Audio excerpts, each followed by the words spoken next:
Bonjour et bienvenue dans cette vidéo dans laquelle on parlera de savoir s'il est possible de prédire quand un animal nous quittera, ira au ciel, grâce à la télépathie animale. Mais en attendant, n'hésitez pas à cliquer sur le lien en description de la vidéo et à vous abonner pour être tenu au courant de la sortie des prochaines vidéos. Bon, allons-y, on va parler de ce sujet qui n'est vraiment pas très agréable. Un jour, je reçois un mail qui dit ceci. « Bonsoir Chantal, je me permets de vous contacter car j'ai une question à vous poser. En début d'année, j'ai eu une communication animale avec une personne qui me paraissait très bien, qui m'a dit que ma chatte allait partir rapidement et qu'elle me remerciait de faire une séance. Après cette séance, j'ai beaucoup pleuré. Ma chatte a quelques soucis, c'est vrai, de santé, mais je ne m'attendais pas à ça. Plus d'un mois plus tard, ma chatte est toujours là, mais je me réveillais angoissée chaque matin et du coup, je suis vraiment devenue méfiante concernant la communication animale. » Et il y a de quoi, hein? Il y a beaucoup à dire quant à ce message.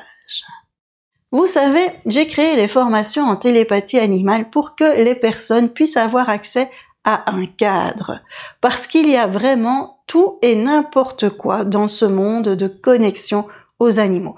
Je veux pas dire que moi je sais tout, hein, c'est pas ça, mais avoir parfois d'autres informations, ça fait du bien à tout le monde. Personne, et je vous dis bien personne, ne peut prédire lorsqu'un être partira de ce monde, que ce soit un humain ou un animal. Qui sommes-nous, nous, pour connaître cela? Ça, c'est déjà une première information, vous pouvez la tourner dans tous les sens. C'est la réalité. Nous n'avons pas accès à cette information-là. Oui, nous avons notre chemin de vie et en fonction de notre évolution spirituelle, il se peut que l'on parte plus tôt ou plus tard. Il est impossible de déterminer quand. Deuxième chose, quand un animal dit qu'il va partir bientôt. Et il y en a quelques-uns qui le disent, hein? Eh bien, qu'est-ce que ça veut dire? Qu'est-ce que ça veut dire partir? Qu'est-ce que ça veut dire bientôt? La notion du temps, elle n'existe pas du tout en énergétique, elle n'existe pas chez les animaux. Et oui, la télépathie animale, c'est de l'énergétique. D'accord? C'est pour ça que j'insiste beaucoup sur cette partie-là. Et puis, continuons. Qu'est-ce que ça veut dire partir? Je vais vous raconter ce qu'il s'est passé avec ma ponette Lila. Lila, elle est arrivée chez moi à l'âge d'environ 20 ans. Elle venait d'un refuge, je voulais lui offrir une belle fin de vie.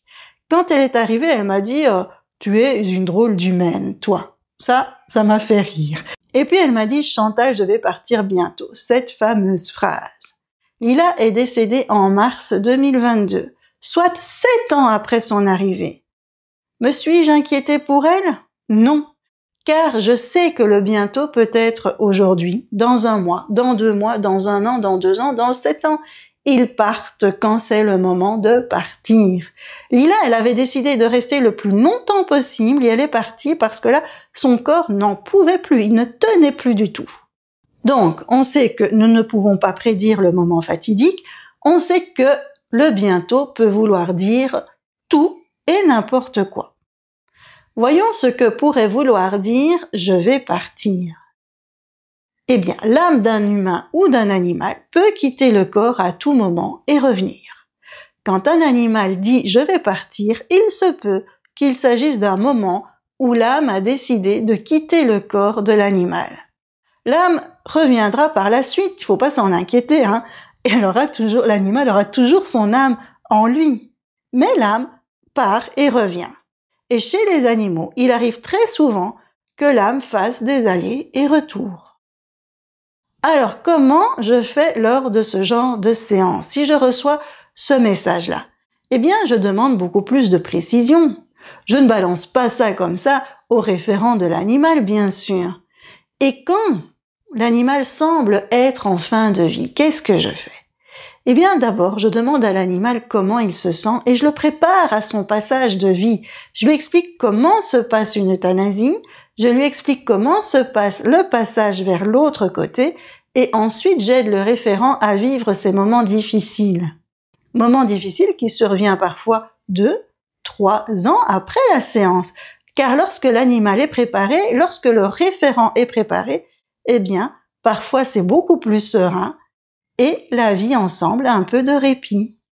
Mais parfois, lorsque l'animal est préparé, il part de l'autre côté tout de suite après la séance en télépathie animale. On ne peut pas prédire.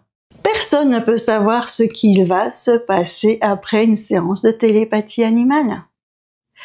Voilà, nous voilà déjà arrivés à la fin de cette vidéo. Prenez soin de vos animaux, vivez sereinement avec eux. On se retrouve bientôt et en attendant, n'hésitez pas à cliquer sur le lien en description de la vidéo et à vous abonner pour être tenu au courant de la sortie des prochaines vidéos. Et je vous dis à bientôt!